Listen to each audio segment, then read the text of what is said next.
Alrighty guys, thanks for joining me. This is your host, IDJESTER.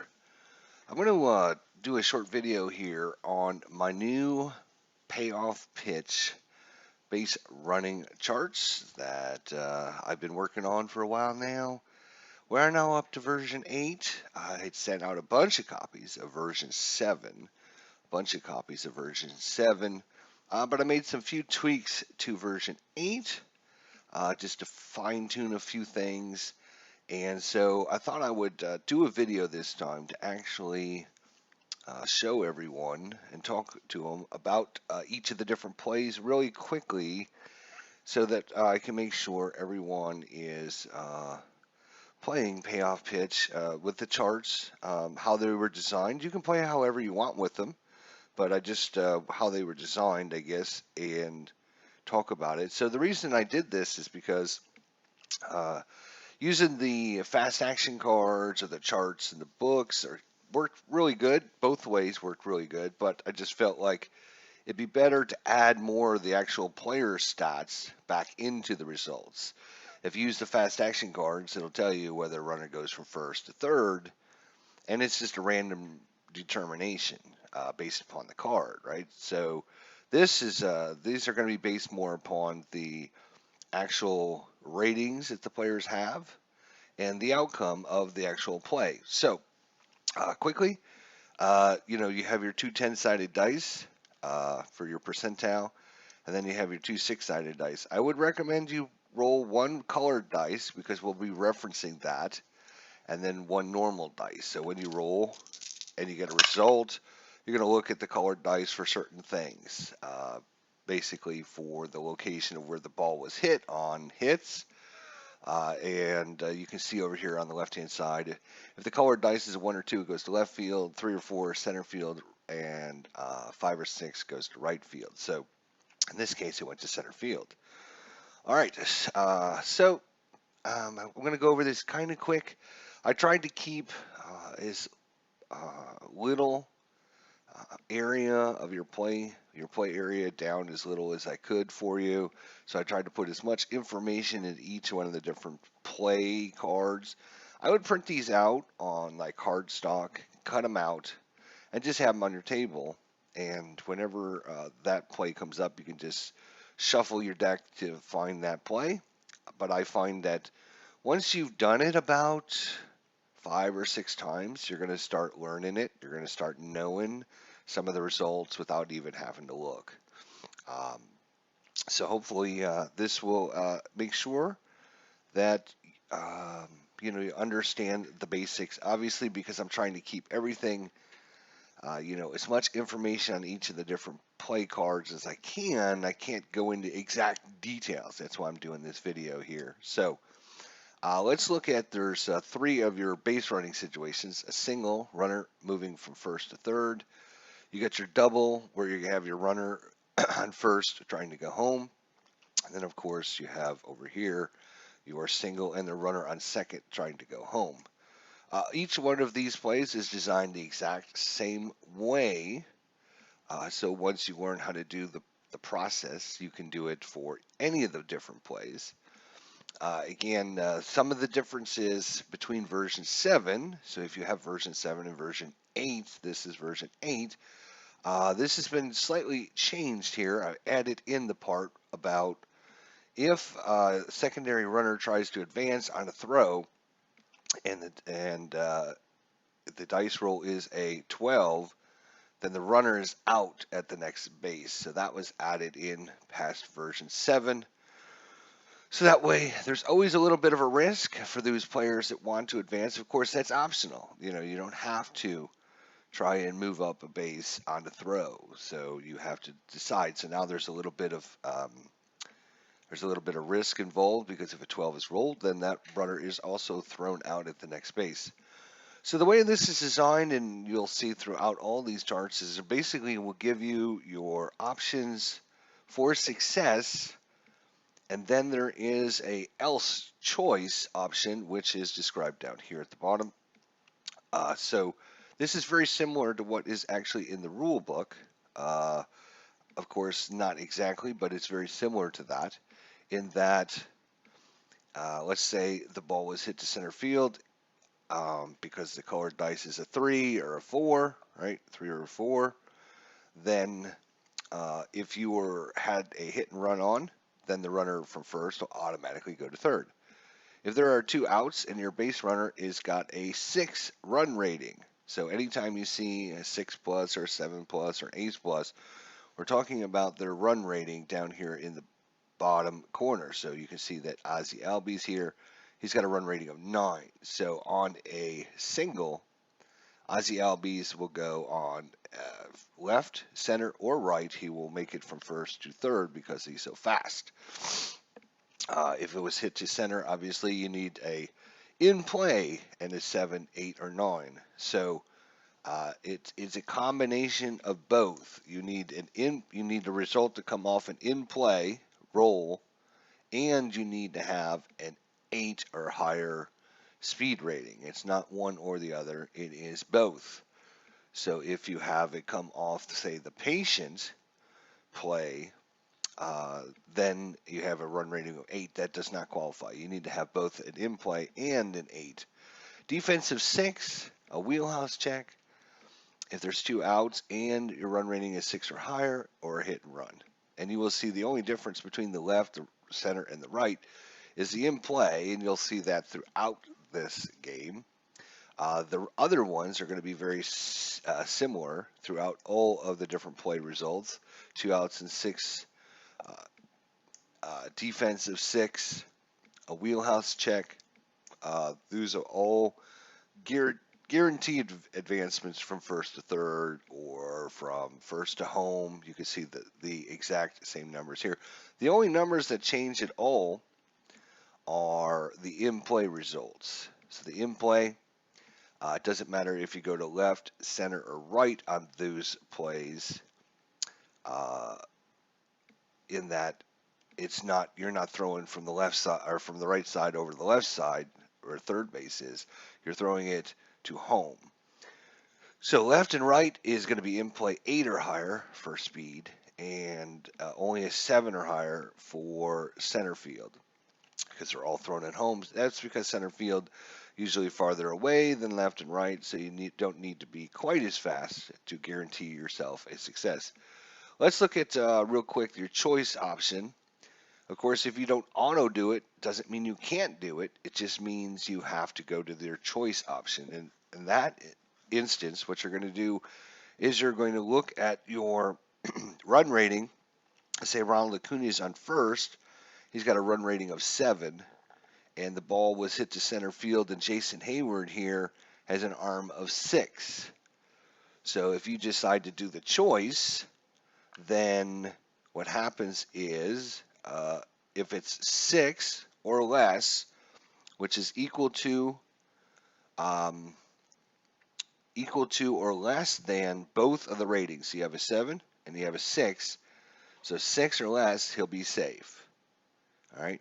If it's higher than both of those ratings, so an 8 is higher than both the 7 and the 6, then he'll be out.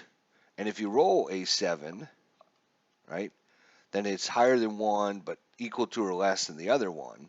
So that's when you go to the final result chart, which is this here. And what it says there is 1 to 5, he's safe, 6 to 9, he's out.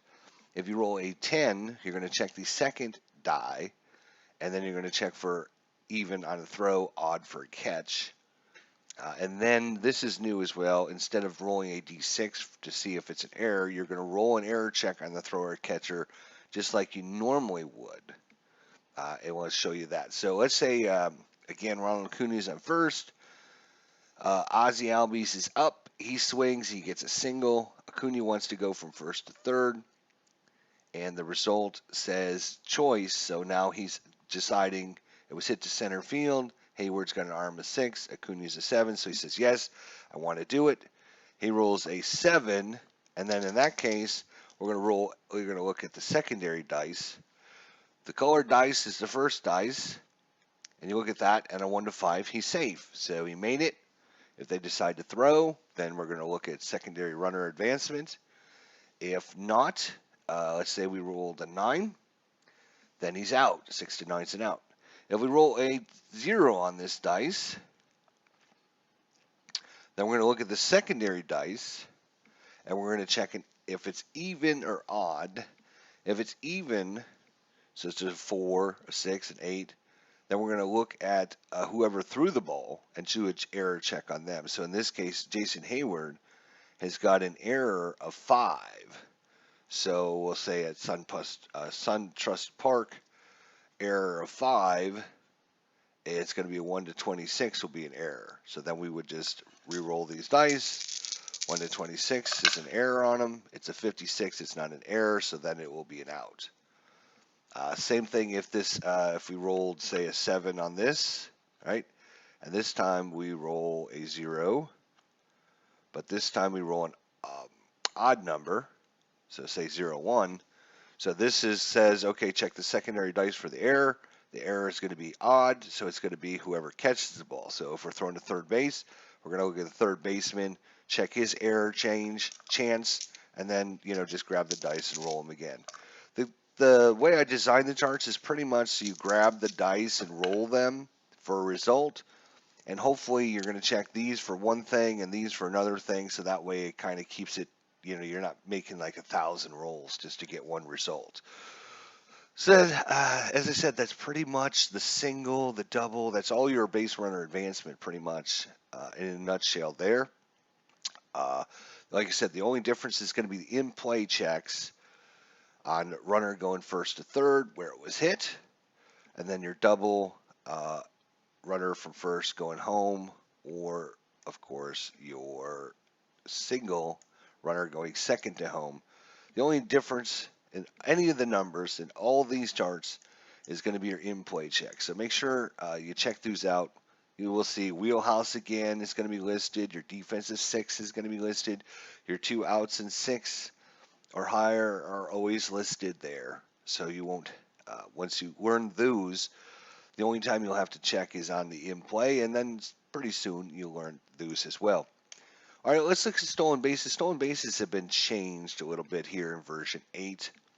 The reason is it came to the point where I felt that in version 7 you were rolling just to see if you get the jump. It's like, oh, okay, I'm going to roll to see if I get the jump, and if I don't get a good jump, then I'm not going to go unless I'm forced to.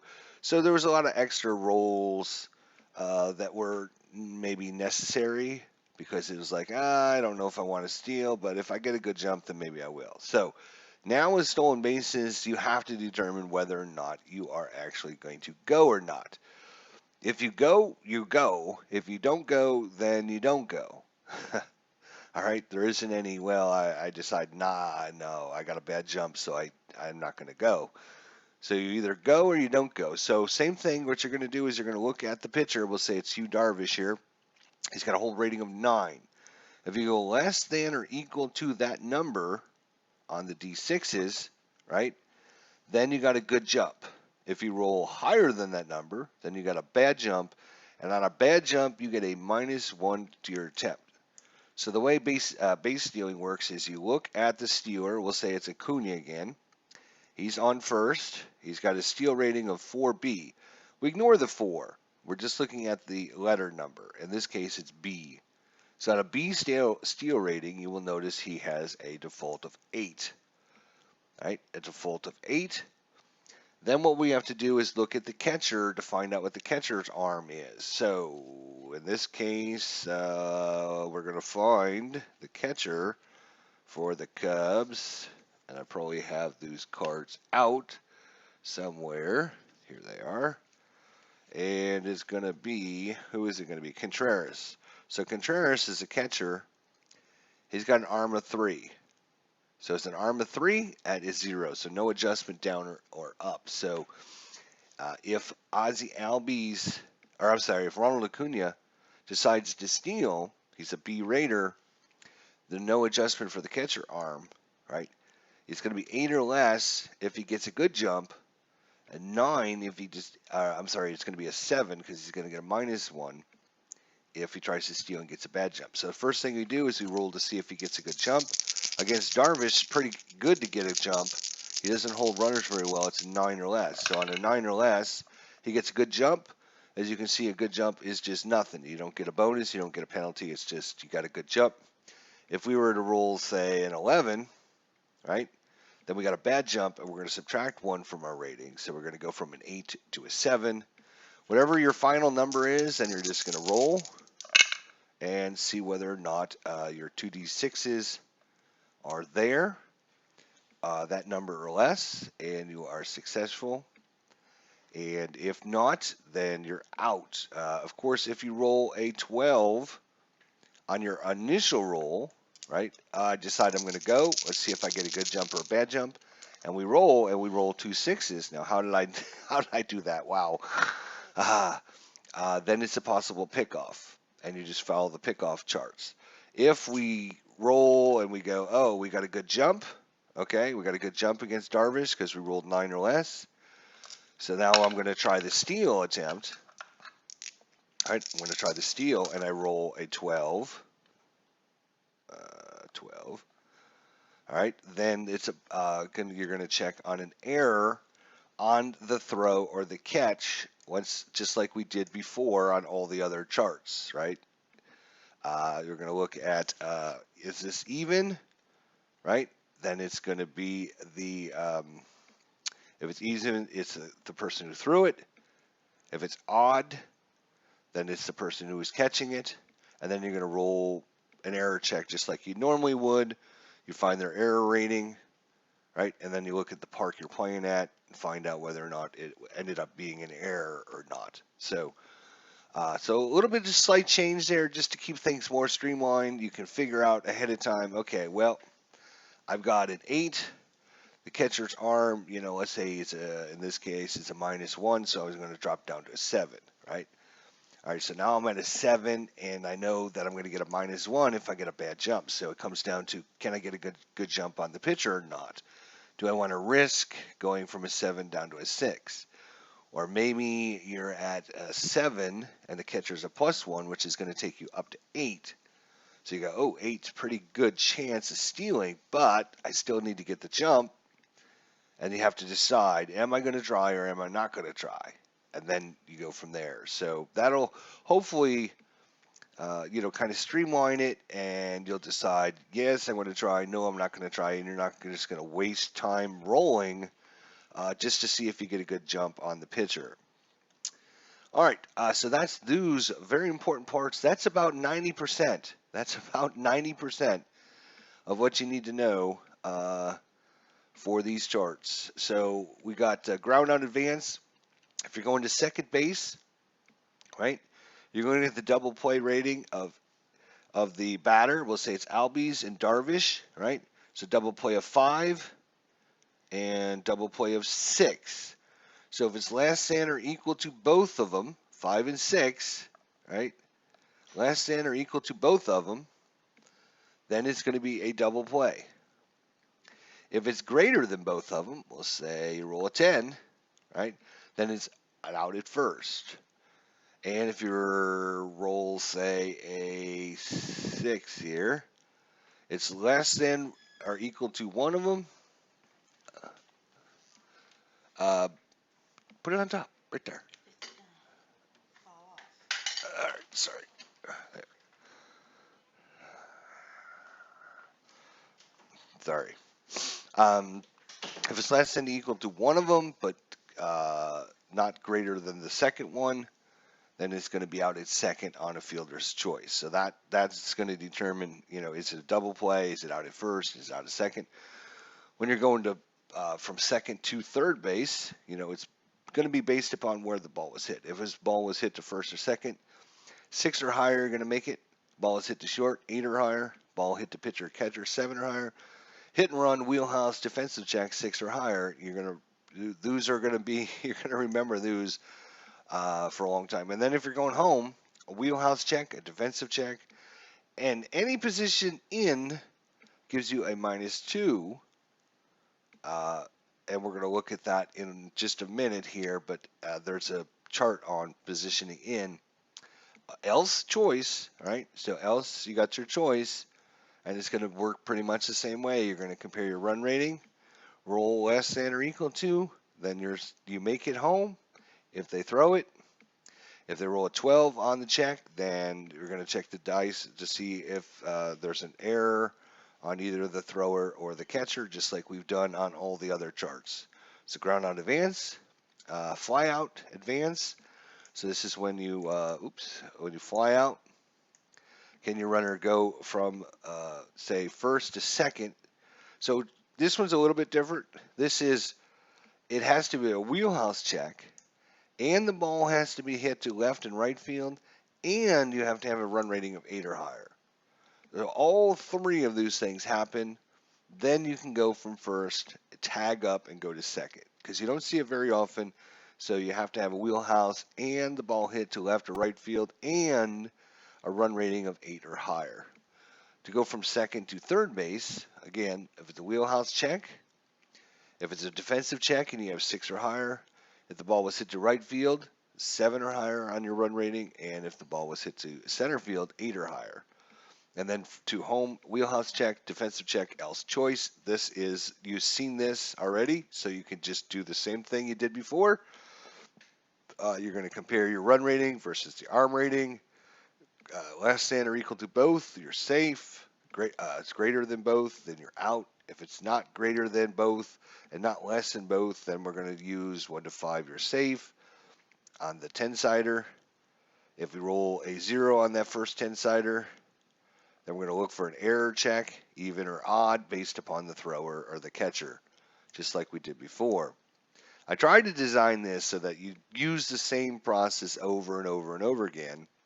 You're just going to look at different things. Sacrifice bunt. Pretty much sacrifice bunt, think of it just like you did your sacrifice bunt is the same as your steal rating, right? You're going to get a result. You're going to look at your bunt rating. So in this case, Albies is a bunt of D, right? So he's a D. So he starts with the 6, right? Then you're going to look at the dice, just determine where it goes. If it goes to the pitcher, you're going to look at his range. It's going to add or subtract to your 6. And then you have that number, and you roll less than or equal to it. It's a good sacrifice. If the dice is higher, then the defender player chooses whether or not to take the auto out at first or to try and get one of the lead runners. In that case, if they try to get one of the lead runners, they have to look at the run rating of the runner and blah, blah, blah. And you just follow the chart, basically. When you decide to sacrifice bunt, if you roll an initial 12, then you're going to look at this first dice. And again, there's like a little chart here down at the bottom. And in this case, an 8 means 7 or 8, roll for error on the throw. If it's not an error, it's an out. If it is an error, then obviously, it'll be an error. We're going to talk about that here in just a second. Bunt for a hit with bases empty. So you can only try to bunt for a hit with bases empty. And here is basically the same information that we just saw over here on sacrifice bunt. The only difference, obviously, is they don't have anywhere else to go. It's either throw you out at first or not. So you notice not playing in is a +1. So if you can, if the defense doesn't call in or corners in or whatever, and you hit it to position, third base or first baseman that are not playing in, you get a play. Same thing over here, actually. Not playing in gives a +1 on a sacrifice bunt. All right, so that's pretty much all of the plays. Those are 8 pretty much incorporate all of your baseball information that you need. Those 8 charts should cover anything that you need. Now, there are 4 other charts, but these are just explanation charts that tell you, okay, when you do a hit and run, what happens, right? And this is what happens on when you put a hit and run on, all right? So on all hits, runner takes an extra base. The batter's double play rating goes down to a minimum of 4. A left-handed batter turns a G6 out into a single. A right-handed batter turns a G4 into a single. All lineouts are double or triple plays, depending on how many runners are on base. All wheelhouse home runs become doubles. All wheelhouse home runs become doubles. This is important because I just had this happen in the last game I played. I decided to put the hit and run on. The guy hits a home run, which then turns into a double. All wheelhouse doubles become singles. If the batter strikes out, then the runner must steal with a -2 to his rating. Do not roll for the jump. Obviously, he's already going, so you don't need to worry about the jump. Another informational panel. This is playing the outfield in. Again, you're going to check the colored dice to see where it goes. If the outfield's playing in, all singles off a tough become an out. If it's an odd number, O for odd, O for out. Easy way to remember it. And then you can check the rest here. A single and in play. If an odd number becomes out, blah, blah, blah. Okay, so you can read through that. Your defensive plays. So this is the way I do defensive plays. If we ended up rolling, right, and we got a result of say 1-1 on Darvish here, that's going to be a defense, right? Instead of looking up a chart, it's pretty simple the way I do defensive plays. It might take you, come on, focus back in, you silly thing. Let's go. So on Darvish here, it's a defensive play. So the way I do it is you look at the first dice. If it's even, it's an error check. If it's odd, it is a range check. So E for even, O for out, right? So easy way to remember things. So this is going to be a range check. This tells you the position. So it's going to be a range check to left field. If you end up rolling a 0 here, then on a 0, left-handed batter, it's going to be the second baseman. Right-handed batter, it's going to be shortstop. So if we roll something like 40, a 40 is going to be an error check on the, if it's a left-handed batter, it's going to be an error check on the second baseman. If it's a right-handed batter, it's going to be an error check on the shortstop. If it's not a 0, it's just whatever position is rolled. So if we roll 3, it's an error check on the first baseman. Right? If we roll a range play and then on a left-handed batter, it's going to be to left or to second base. If it's a range play, to the right-handed batter. All right, so that's pretty much how you determine that. If you roll this, even, error, 8, center fielder. So pretty easy. Odd, range, 2, catcher, range on the catcher. And then what you do is when you roll to see if it's an error or range, right? Okay, so we got our percentile dice, and we'll say it's a error check, and he's a 4, so 1 to 36 is going to be an error. So you grab all 4 dice, and we'll say you rolled a 33, which is an error. You look at these dice. If this is a single-digit number, it's a 1 base error. If it's a double-digit number, we'll say like 11, 2-digit number, it's a 2 base error. Same thing with range play. It'll be a single if it's a single-digit number like 7 or 3, right? It'll be a 2 base error or a 2 base double if it's a 2-digit number. So that's how defensive plays are really easy.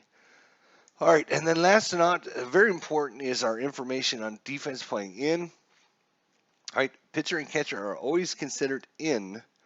So defensive position in on throws to home -2 to the base running. This is, again, just an informational panel.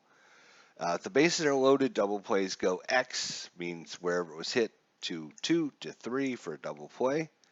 A wheelhouse on all ground outs to players in results in a hit. And an in-play even number, ground outs to positions playing in, will result in a base hit instead of an out. Again, O for odd, O for out, E for even, E for hit. Wheelhouse and in play to the pitcher and catcher, ignore these rules. So wheelhouse and in play here to the pitcher or catcher, even though they're considered playing in, you ignore these when it's hit to the pitcher or the catcher. So there you go. That is the charts. And of course, I got my email address here, and I will also have a link to this video on the bottom of this panel. Obviously, I can't do that yet because I haven't uploaded it. I don't have that information yet, but You can email me if you have any questions, comments, or ideas. And thanks for trying out my payoff pitch charts. I hope you enjoy them, and I'm just trying to make sure you understand the basics behind each of the different plays, the results, the numbers. If you come across something that seems an anomaly that maybe I haven't run into yet or isn't explained on the chart, I would really, really appreciate a email saying, "Hey, here's what happened. I had guys in first and third, and I ground out to the second baseman, and this is what happened, and I didn't know how to handle it on the chart." And maybe it's something I hadn't thought of either. Maybe I need to put something in here, that says blah, blah, blah. Or, I'm just trying to think of something off the top of my head, if we need to add more details in. Of course, you have to check here if the defense is trying for a double play, then it's an auto advance. So if you have runner first and third, and it's hit to wherever and they try for a double play, then the guy from third automatically comes home. If they get the double play, it's a double play. If they don't, then the runner's going to score. So that's as simple as that. But hopefully, I didn't miss out or forget about anything that might be important. But if you see something, or have any questions, just email me, idjesterlive@gmail.com. All right, guys, I know this video went a little bit longer than I wanted to, but hopefully I covered pretty much everything. Your singles, your doubles, your runner advancement. It's either going to be an auto play, right? You're either going to be yes, you go. Otherwise, you're going to have to decide, am I going to go? And is it worth my time? And then once you decide to go, then it's up to the other player or the other manager to determine, yes, I'm going to try and throw him out, or no, I'm just going to let him go because, I don't want the secondary runners advancing as well on the throw. So your steal ratings, obviously very important to try and figure out. This has been, like I said, redesigned to streamline it and say, yes, you're either going to go, or no, you're not going to go. And if you are going to go, you're either going to get a good jump or a bad jump. Bad jumps will cost you 1 point. And obviously, if you're stealing third base, it's a -2. We didn't talk about that, but -2 to your rating. So if you're an 8, you're just stealing third, it's a -2. Let's say your catcher's a 0, right? The opposing catcher's a 0. So 8 -2 takes you down to a 6. Then, of course, you still need to get the jump. If you get a bad jump, you're down to 5. So, and of course, -4 to steal home, and you don't add in any catcher arm whatsoever. And only steal ratings B and A can attempt a steal of home.